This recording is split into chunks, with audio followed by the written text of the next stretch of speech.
Morning, students. So, we will continue our chapter reading. So, the topic is changing food habits. कि food habits को आपकी अगर कुछ गलत फूड हैबिट्स हैं उनको ठीक कैसे किया जा सकता है, आप हेल्दी फूड कैसे कंज्यूम कर सकते हो। Earlier the diet of people included a lot of home made nutritious food. कि पहले क्या होता था कि जो लोग खाना खाते थे उनके खाने में मोस्टली जो खाना होता था होम मेड होता था, घर पे बनाया हुआ स्वादिष्ट खाना वो लोग खाते थे जिसमें बहुत सारे न्यूट्रिएंट होते थे। But now days consumption of packaged food products has increased manifold. लेकिन आजकल क्या है कि जो पैकेज्ड फूड है, जो पैकेट में आता है, जो आप लोग चीज़ें खाते हो, ठीक है, मोस्टली क्या आती है, पैकेट्स में आती है। तो पैकेट फूड प्रोडक्ट जो हैं वो बहुत ज़्यादा लोग कंज्यूम करते हैं। Many varieties of non alcoholic irritated drinks are also popular among the peoples. कि बहुत सारी वैरायटीज़ की जो अल्कोहलिक नहीं है, जो आपकी जिसको आप कोल्ड ड्रिंक्स बोलते हो, कितनी सारी वैरायटीज़ हैं कोल्ड ड्रिंक्स की, सॉफ्ट ड्रिंक्स की, तो क्या है वो भी काफ़ी आजकल लोगों में पॉपुलर है, लोग उनको भी कंज्यूम करते हैं। Restaurant and food joints have a variety of mouth-watering dishes and are in constant competition with the popular homemade Indian snacks like idli, milk, poha etcetera. कि जो रेस्टोरेंट्स हैं और फूड जॉइंट्स हैं जहाँ पे खाना मिलता है, ठीक है, वो क्या करते हैं, बहुत सारे ऐसा फूड सर्व करते हैं, माउथ वाटरिंग मतलब इतना टेस्टी होता है जैसे मुंह में पानी आ जाए, ठीक है, ऐसी डिशेस को सर्व करते हैं। और किन से कंपटीशन रहता है उनका, जो घर पे हमारे स्नैक्स बनते थे, इंडियन स्नैक्स बनते थे पहले या अभी भी बनते हैं, जैसे कि इडली है, मिल्क पोहा है एक्सेट्रा, इनको कंपटीशन के लिए वो एक नए नए वैरायटीज़ के स्नैक्स हमको देते हैं कि बहुत टेस्टी भी होते हैं। ठीक है, they serve various items such as potato chips, popcorn, pizza, burger and noodles. वो बहुत सारे ऐसे आइटम्स, उनमें आइटम्स में कौन कौन से आइटम्स होते हैं जो आप रेस्टोरेंट में या बाहर से खाते हो, जैसे कि पोटैटो चिप्स हैं, पॉपकॉर्न है, इन सब का आपको पता होगा, आप खाते होंगे, पिज़्ज़ा है, बर्गर है और नूडल्स हैं। These food items are called junk food. इन सब फूड आइटम्स को जो आप बाहर से कंज्यूम करते हो, जो तल के बनते हैं या बाहर से चीज़ों को आप खाते हो, उन सबको क्या बोलते हैं, जंक फूड बोलते हैं। These are not good for our health. ये हमारी हेल्थ के लिए अच्छे नहीं होते हैं, तो आपको इनका बेटर अल्टरनेटिव ढूंढना चाहिए। जो घर में आपको चीज़ अवेलेबल हैं जिनमें बेटर न्यूट्रिएंट हैं उनको फॉलो करना चाहिए, ना कि इनको। ठीक है, उसके बाद एक एक्सरसाइज है आपके पास, time to answer. Tick the food items that are healthy and cross the junk food. तो इसमें से आपको चूज करना है कि कौन सा आइटम हेल्दी है और कौन सा आपका जंक फूड है। तो फर्स्ट है samosa. Samosa is a junk food, ठीक है, बाहर से मिलता है, ऐसे घर पे भी बनाते हैं, but still it's a junk food. Fruits क्या है, हेल्दी होते हैं, सो इसको आप टिक कर दोगे। बर्गर क्या है, जंक फूड है, अभी हमने पढ़ा है। वेजिटेबल्स, सब्जियां जो हैं ये भी आपकी नेचुरल होती हैं, नेचुरल इंग्रेडिएंट इनमें से मिलते हैं आपको, तो ये आपकी जंक फूड नहीं है, तो इसमें आप टिक कर दोगे। नेक्स्ट है पॉपकॉर्न, ये आपका क्या है, जंक फूड। और नट्स क्या होते हैं, नट्स मतलब जो भी बादाम काजू वगैरह होते हैं, ये सब भी क्या होते हैं, नेचुरल होते हैं, जंक फूड नहीं होते हैं, आप इनको कंज्यूम कर सकते हो, बेटर फॉर हेल्थ होते हैं।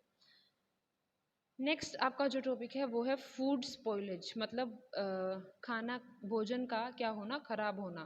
जो भोजन है आपका उसका खराब होना कैसे होता है, या फिर उसको कैसे आप आप आगे मेथड ऑफ फूड प्रिजर्वेशन पढ़ेंगे, जिसमें आप फूड को ख़राब होने से बचाने के तरीके क्या होते हैं उनके बारे में पढ़ेंगे। पहले पढ़ते हैं फूड स्पॉइलेज के बारे में। Every food item needs to be stored properly to prevent its spoilage. कि हर एक फूड आइटम को ठीक से स्टोर करना बहुत इंपॉर्टेंट है अगर आप उसको ख़राब होने से बचाना चाहते हो। Food gets spoiled due to germs present in the air.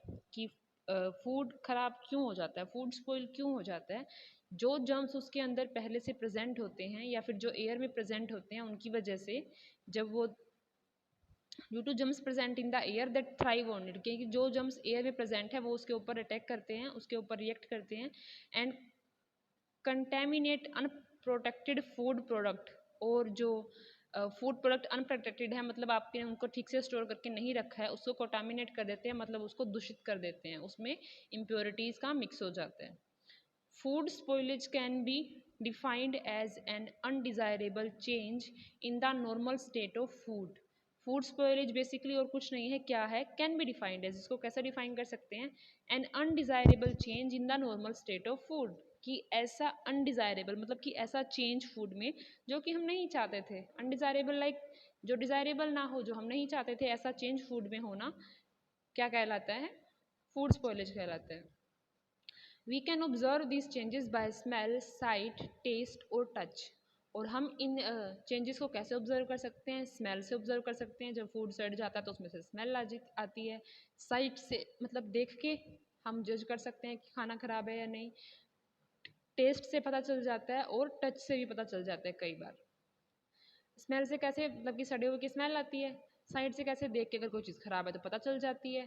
Test से कैसे कि आप टेस्ट करके देखो टेस्ट ख़राब सा हो रखा है उसका तो मे बी उसमें कुछ रिएक्शन हो गई है। टच से कैसे जैसे आपकी फल सब्जियाँ गले हुए होते हैं, सड़े हुए होते हैं, तो आप उसका हाथ लगा के देखो तो गीला या जो चीज़ कड़क होनी चाहिए वो नरम है, नरम होनी चाहिए कड़क है, ऐसा कुछ है तो आप टच करके भी देख सकते हो। Spoiled food is unsafe for consumption, कि जो ख़राब खाना होता है स्पॉइल्ड फूड होता है, क्या होता है? अनसेफ होता है फॉर कंजप्शन, कि आप उसको कंज्यूम नहीं कर सकते हो, आप उसको खा नहीं कर सकते हो, अगर खाते हो तो वो आपके लिए अनसेफ होगा, सेफ नहीं होगा। इट कैन मेक यू इल, ये आपको बीमार कर सकता है। मेथड्स ऑफ फूड प्रिजर्वेशन, यानी कि आपका खाना खराब ना हो तो उसके लिए कौन कौन से तरीके आप फॉलो कर सकते हो। फर्स्ट है मेथड ऑफ फूड प्रिजर्वेशन में ड्राइंग। ड्राइंग सुखाना, मतलब ड्राइंग क्या होता है? वो वाला ड्राइंग नहीं आप ड्रॉ करते हो, ये है ड्राइंग यानी कि सुखाना, dry. Some food items are dried in the sun to reduce moisture content in them which prevents the growth of germs, कि कुछ फूड आइटम्स को हम क्या करते हैं सूरज की रोशनी में, सन में क्या करते हैं रिड्यूस सुखाते हैं, जिससे क्या होता है उनके अंदर जो मॉइस्चर हो जाता है, मॉइस्चर कंटेंट रिड्यूस हो जाता है, और मॉइस्चर कंटेंट के रिड्यूस होते ही जो जर्म्स की ग्रोथ है वो भी कम हो जाती है। This method is use to preserve wheat, rice, oats etcetera, कि ये जो तरीका है ड्राइंग का किस में यूज़ किया जाता है? वीट में, मतलब जो गेहूँ होती है, देखो उसको अगर आप लेकर आते हो, नया खरीद के लाते हो तो उसके बाद उसको क्या किया जाता है? धो के सुखाया जाता है ताकि उसमें बाद में जम्स वगैरह ना हो। ऐसे ही राइस के साथ होता है, जब अगर उसके अंदर कोई दिक्कत है या उसको धूप में अच्छे से सुखा के फिर स्टोर किया जाता है। Similarly for oats. नेक्स्ट जो वे है वो है आपका refrigeration. Food is preserved at low temperature. अब देखो फूड को ख़राब ना हो तो हम किस में रखते हैं? फ्रिज में रखते हैं ना, तो रेफ्रिजरेटर में रखते हैं, तो दैट प्रोसेस इज रेफ्रिजरेशन, मतलब फूड को किसी ऐसी जगह पे रखना जहाँ पे टेम्परेचर लो हो। Food is preserved at low temperature to prevent bacterial and fungal growth, कि फूड को लो टेम्परेचर पे रखा जाता है ताकि उसकी बैक्टीरियल और फंगल ग्रोथ ना हो, यानी कि बैक्टीरियाज ना हो उसमें, ज़्यादा फंगस ना लगे, उसकी फंगल ग्रोथ ना हो। दिस इज कोल्ड रेफ्रिजरेशन, तो उसको क्या बोलते हैं? रेफ्रिजरेशन बोलते हैं। Food items such as apples, meat, fish, milk etcetera are stored at low temperature to prevent their spoilage. तो कौन से फूड को आप इस प्रोसेस से स्टोर कर सकते हो? एप्पल्स यानी कि फ्रूट्स हैं, वेजिटेबल्स हैं, मीट है, फिश है, मिल्क है, इन सबको आप इस प्रोसेस से स्पॉइल होने से बचा सकते हो। This is because bacteria responsible for spoiling food become inactive eight low temperature. ऐसा क्यों होता है?